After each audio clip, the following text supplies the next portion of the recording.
Hi, co-reporters. How are you? I'm sorry. I think my internet is really slow here.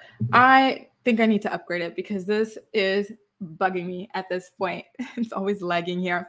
Hi, Sin. Nice to see you. Chicago, the windy city with the big bean.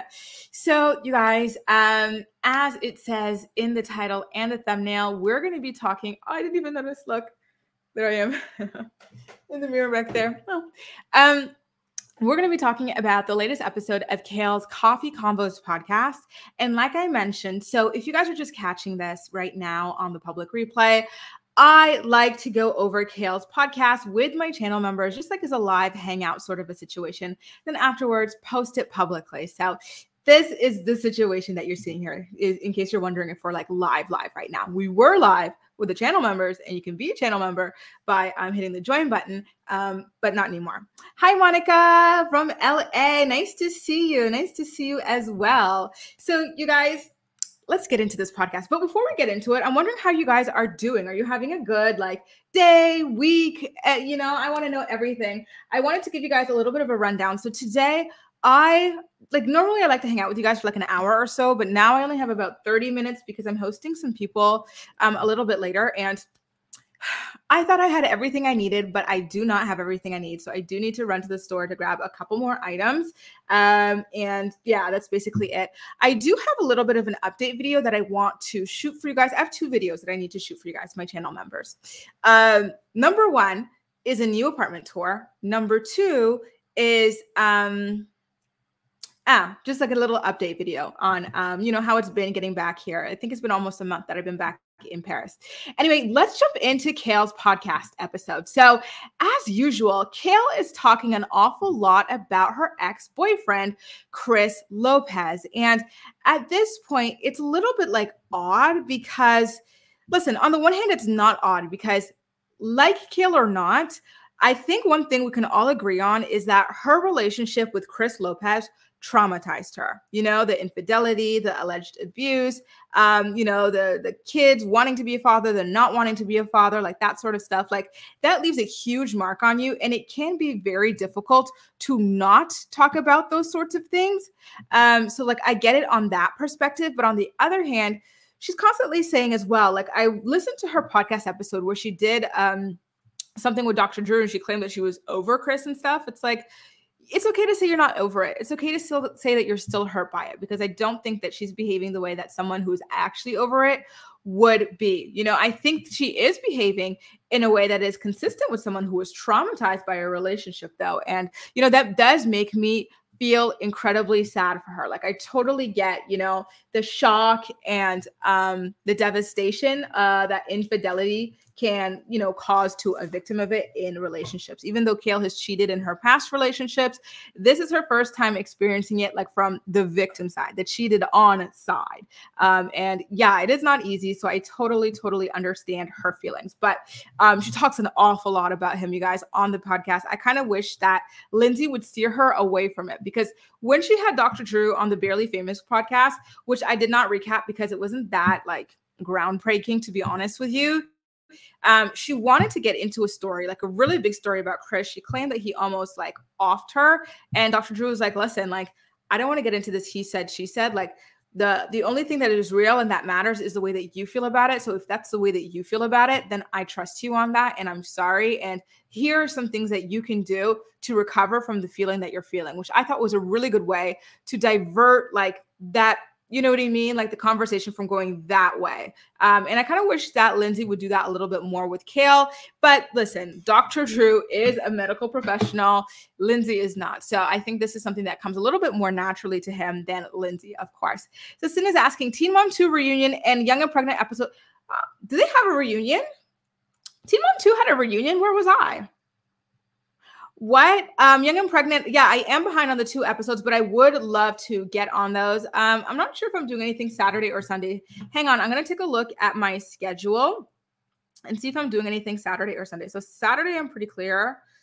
Sunday, I might have a brunch. So this might be something that I do on Saturday. Thanks so much, Sin. I might get up early, watch Young and Pregnant and see what's going on. And I'll try to catch the Teen Mom 2 reunion, see if it's worth getting into. But I feel like it might be a little bit old at this point, to be honest. But we'll see. So yeah, that's basically like the gist of her conversation with Lindsay this entire podcast episode. And she says something that's very interesting because she contradicts herself as usual a little bit later on. She says at the very beginning of the podcast that she just came to the conclusion, she's like literally just like within like the past like couple of days or weeks, that she was Chris's side chick.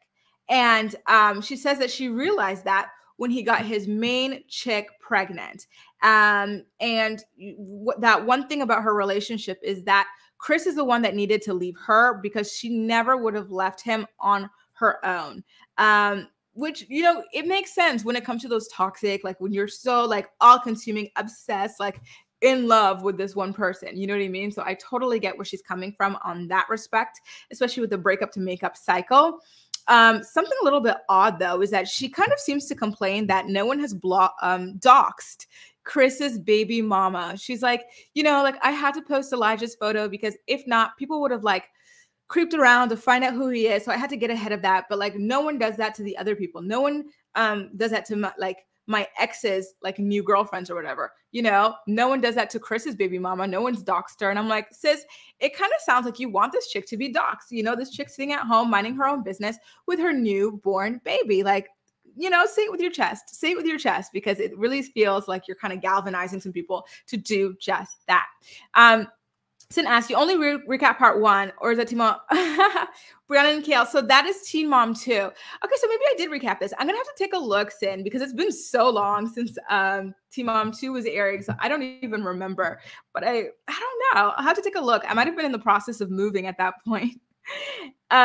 So Kail then later says that she believes that it's better for a man to love you a lot more than you love him because apparently women are wired to be able to grow to love someone, but men, they have to love you from the get-go or else they're going to dog you out. And so again, she finds a way to weave Chris into the situation by saying that the person that she loved like more than he loved her was, guess who? Christopher Lopez. And then she says that Malik, the guy who was really devastated by, the way that she played him, was the person who loved her and she did not love him back. And then she says, and now she's with Elijah, but she doesn't say if it's like an equal footing on both sides, like the amount of love or anything like that. She just says that now she's with Elijah. And so, which is a fair enough place to kind of leave the conversation on. But then, kind of out of the blue, she talks about how she got PTSD from Chris. And I'm wondering if there's something going on behind the scenes that is like triggering her right now when it comes to Chris, because she seems to be going through it. Like the way she talks about him every week, to me, it feels like she is fresh off the breakup, which sucks. It really does suck. It's, that it's been this long and this girl is still suffering so much emotionally from this horrible, horrible, horrible relationship, especially when you consider the fact that she's currently in a relationship with another man. And she claims that this man is someone that she loves so much. Like he could be like, they could be getting married or something like that. She always said she never wanted to get married again, but she's claiming that now, thanks to Elijah, she would like to get married again. So it's like, okay, well, if you're in that place, why do we need to talk about Chris all the time? Maybe she needs a little bit more time to deal with, the PTSD that she says that she got from her relationship with Chris, because it truly, like you could feel how sad she is, like you could truly, truly feel it. And yeah, I feel horrible for her. Hi, Reese. Nice to see you. No, you didn't miss too much. We're just getting started. We're talking about Kail going off about Chris in pretty much every single podcast episode wherever she can, and how she tried to do it with Dr. Drew in the Barely Famous podcast, but then he diverted the conversation away to something else. But when it comes to Lindsay, she's more like, okay, just like a shoulder to lean on, a listening ear for Kail. So Kail will just go deep in the rabbit hole when it comes to her relationship with Chris. And so basically so far, she says at the top of the episode that she just came to the realization that she was Chris's side chick and that it happened when he got his main chick pregnant. And we're going to get into that a little bit later, why that doesn't really track with the stuff that she says later on in the podcast. She did also claim that she got PTSD as a result from her relationship with Chris. So that's just a quick little recap of what was happening. So now here's the odd part. So Kail, she's obviously still devastated by her toxic relationship with Chris Lopez. She's in a new relationship with someone who she claims, she loves so much. It might be the love of her life. They want to get married. They could be having kids in the future, et cetera, et cetera. But then completely unprovoked, she starts talking about this strange man. And I vaguely remember her claiming that she had a boyfriend or something in prison that she would be pen pals with. And so she brings up this man. That's why I did the thumbnail, you guys. I'm going to bring it back up. I did the thumbnail this way because she kind of like unprovoked out of nowhere claims that this boyfriend that she had that nobody had ever heard of until like recently might have been her soulmate. She says if she wasn't in a relationship with Elijah, she would get with Prison Bae. So it's kind of like between the stuff about Chris and you now, going off about this prison lover for the second time. To me, it's kind of seeming like there are cracks in her relationship with Elijah.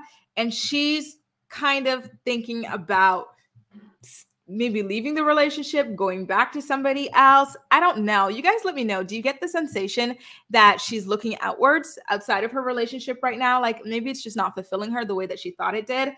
They moved in very quickly together with the kids and everything. So maybe she feels like it's very difficult to just get rid of him that way. And then he already rented his house out. So it's not like he can go back to his house so easily. It seemed like it really seems like Kail feels like she's stuck. And I wonder if that contributes to her depression as well. She's been going through depression ever since she lost that lawsuit she filed against Brianna de Jesus. I believe the Chris relationship, the lasting trauma from it is still, lingering with her. And I also feel like she feels stuck in this relationship with Elijah. I think she's realizing that this is not the man for her, but there's so many people who would drag her, for quote unquote, yet another failed relationship, especially where the kids have been involved and stuff like that. And like Joe even had a heart-to-heart conversation with Elijah about how hurt Isaac has been in the past when, Kail's relationships kind of failed. Like it really is seeming that way. Like I feel like she feels stuck. I feel like she feels suffocated, and that makes me very, very nervous for her. Reese says, it's so strange to me that she's been in therapy for so long, yet I feel like things are still so off for her. I truly want better for her. That's the thing, and I know she's now being medicated for depression, but I wonder if there's anything going on with her that maybe medicine would help her a bit more than talk therapy, because it's just so chaotic. The life that she lives, it's so chaotic. It feels like she makes all these decisions on a whim. And then once the high wears off, she's like, oh God, what did I just do? This is not what I want. And yeah, like she kind of, she kind of like implodes a little bit. And yeah, it's really, really sad, especially when it comes to having a man living in your house and all of a sudden you don't want him in your house. Like that is such a crappy feeling, like when I was living with my ex, I was living in his apartment with him. Like, towards the end when I was like, I don't want to be with this guy, but it's so hard to get your own place. Lucky for me, I had to go back to Canada to get my visa, to get a new visa. So I was like, okay, let me just put my stuff in storage, go to Canada, and then come back and get a new apartment myself, like, phew. But like, if I didn't have that option, I feel like it would have been a lot harder, maybe she has tried to break up with this Elijah guy, but he refuses to leave because sometimes men can be that way. But yeah, something is off. And I get the feeling that Kail feels suffocated in the life that she crafted for herself. And it really is sad. Like there's no reason for her to be bringing up this prison boyfriend. And like, where did this prison boyfriend even come from? Because she was pregnant with Isaac and she had that relationship with Joe. Then she got with Jordan. Then she got with Javi. And then what happened? Then she got with Chris. Then there was Malik somehow. There was like that black guy with a Greek name somehow. There was Becky. And then like she claims that she was with this prison guy for a couple of years. Like how? Like Kail, you only just turned 30. Like how did you have the time for this and nobody knew it? and we saw all of your other relationships play out where you're cheating on this prison guy or you're cheating on someone else with the prison guy. Like, it's just not adding up. So yeah, she's saying that that guy she thinks is her soulmate and that she would be with him if she and Elijah weren't together. And, then she kind of covers it up by claiming that, oh, well, it's not that big of a deal because I believe we have multiple soulmates, which some people do believe that. However, when Kail described her ideas of multiple soulmates, she was not talking about multiple love soulmates. She didn't say that he was my soulmate for that phase. Elijah is my soulmate for this phase, or maybe Chris was my soulmate for another phase. She didn't say any of that. What she said was that I believe in multiple soulmates, like love soulmates, friendship soulmates, and then stuff like that. She didn't say anything about like other like lover soulmates, which is kind of like, girl, I'm reading between the lines here. I'm reading between the lines, and it's seeming like something is off right now. You're not feeling satisfied in your relationship. And I feel so bad for her in that respect because, oh, Lord have mercy. It's going to be really difficult for her to wiggle her way out of that one, especially without like the public scrutiny, because people were already like clowning her for the guy's age. I think he's only 24 years old. And then the fact that he's already living with the kids so quickly, like it's just not gonna be great. Like I would love to see Kail get some like see if she needs medication or something like that to help, because it feels like talk therapy is not sufficient for her. And then like depression is a whole other issue that I don't think is influencing these decisions that she's been making consistently over the years. Monica says, how does she have the energy to have a dating history that long? OMG. Well, that's the thing. Like, how does it work? How does it happen? And I feel like we've been there for most of these things, like we know about all of this. She's always an open book. So like she is the one who like plasters her relationships everywhere, like without anyone asking for the photos, asking for any, like even when she was with that Dom chick or whatever, she would always like hint about it and stuff like that. So I don't see her hiding a 3 to 5 year relationship with some random prisoner and no one ever like knowing about it on the internet. No hint, no nothing. Like, oh, here I am at the mailbox going to send my letter to prison, like something, here I am putting some money on his books, like something. Here's like the sexy photo I took for his cell wall. Like, I feel like Kail would have given us some kind of indication that she had like a man in prison that she was genuinely in love with, she was with for years, and that she felt like was her soulmate. I'm also kind of curious about what that man is even in prison for. Does anybody have the tea on that? Because yeah, somebody please tell me. So a little bit later on in the episode, she and Lindsay get into a discussion about Steve Harvey and his dating advice. So I have a question for you guys. How do you feel about Steve Harvey's dating advice? I personally feel like his advice is a little bit sexist. He looks at women as very passive beings, sometimes even objects. So I am, I'm not a big fan. I don't look to him for dating advice. In fact, I don't really look to men for dating advice. I feel like they often talk down to women, and I don't like being talked down to. So it's just not my thing. But yeah, so Kail's co-host Lindsay loves Steve Harvey, which doesn't surprise me.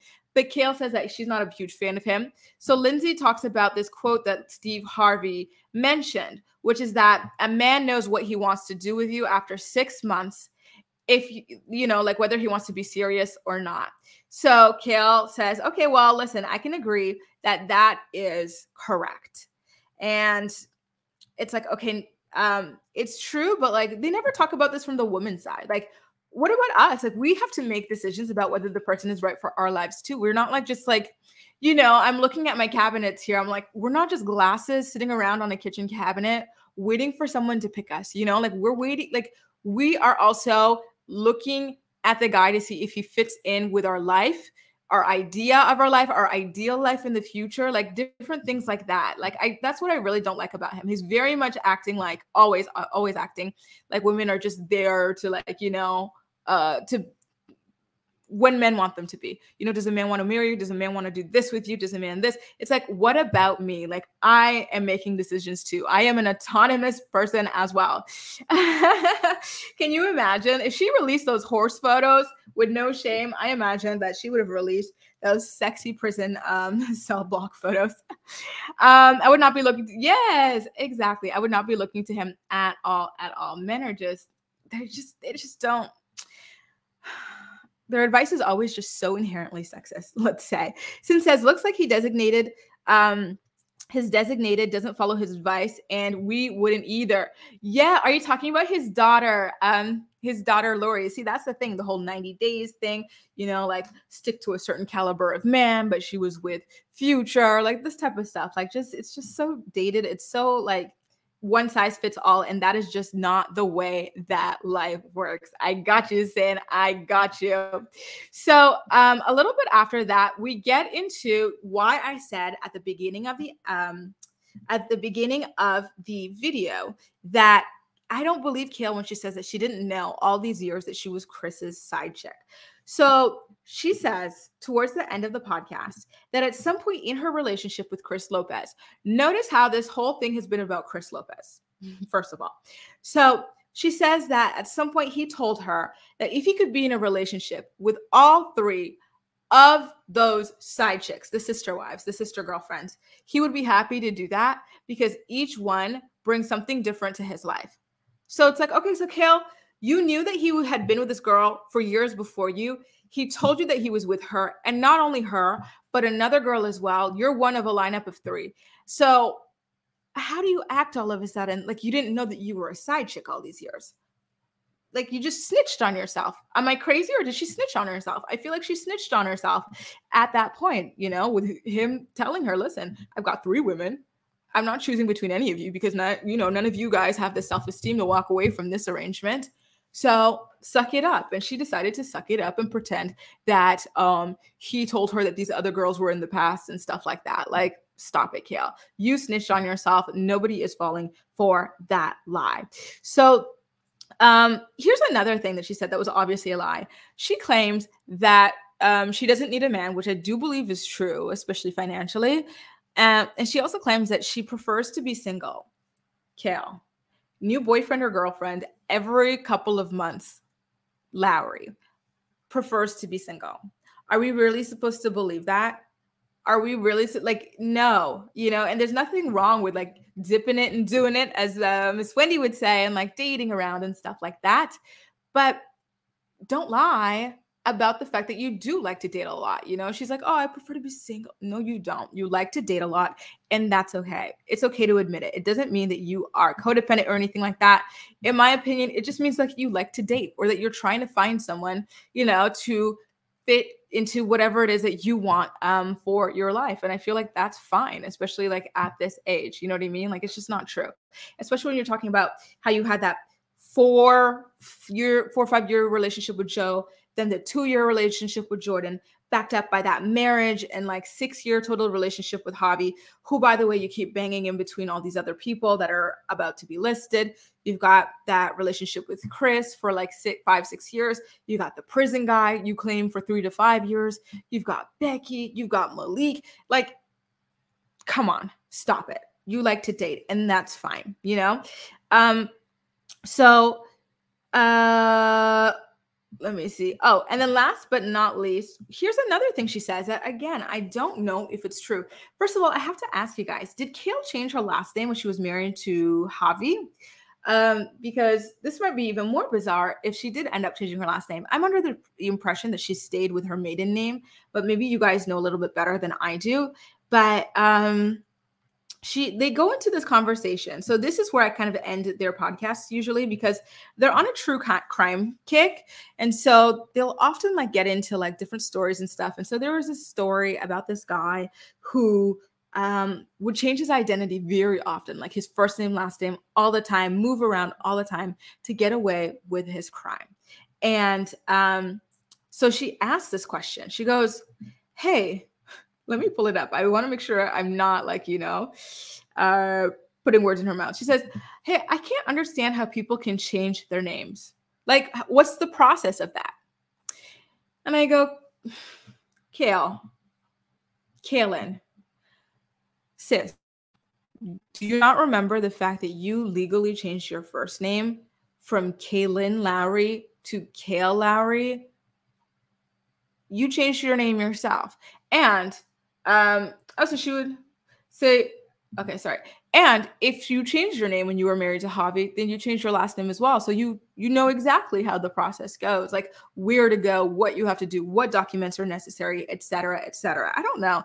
Sometimes I really wonder what's going on upstairs, because she says stuff that are just so blatantly untrue. You know what I mean? Like, and it's just so odd. Sin says it's fine if she didn't bring them all around her sons. Hope they don't think it's normal. Their dads talk to them about it. I completely agree. You know, you are 1,000% right on that, Sin. That's the part that's really sad. When the boys get attached, they build these bonds, they get influence, and then they have to just watch the person walk away. And the thing is, a lot of times, Kail's having, you know, for example, with Chris. Lincoln used to really like Chris, apparently. They went on that on the show.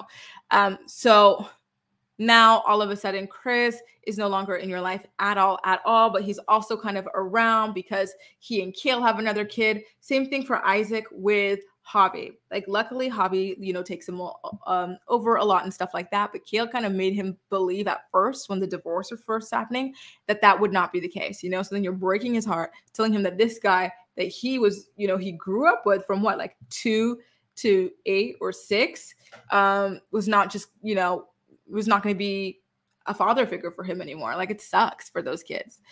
Reese says, if I remember correctly, they would hyphenate her last name on social media, but not sure if that was a legal change. Thanks so much for that. Yeah, I need to go digging on that. I should have dug on it, but it's been a crazy day. Yeah, like, you know, and at the very least, Kail, you've changed your first name, so you know how name changes work. You know, so I just didn't understand that. And if she did end up legally changing her last name or legally hyphenating her last name, then she would extra know how name changes work. So what she was saying just did not make sense. Just like the prison-based story timeline does not make sense.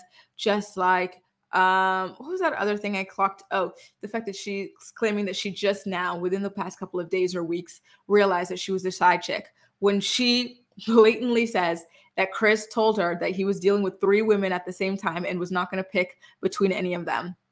Like, sis, come on now. Come on now. Put that degree to use that brain, something, because none of this is adding up. And the fact that she doesn't like hesitate to put this stuff out there is just so fascinating to me. It's like, wow, huh? All right, girl. Anyway, you guys, it's been so fun hanging out with you. Thank you so much for popping by, Reese, Sin, and Monica. I will see you guys in the next stream. Again, I've got those 2 other streams coming a little bit later in the week. And for everybody else watching the replay, thanks for stopping by, and I'll see you in my next video as well. Take care, guys. Bye.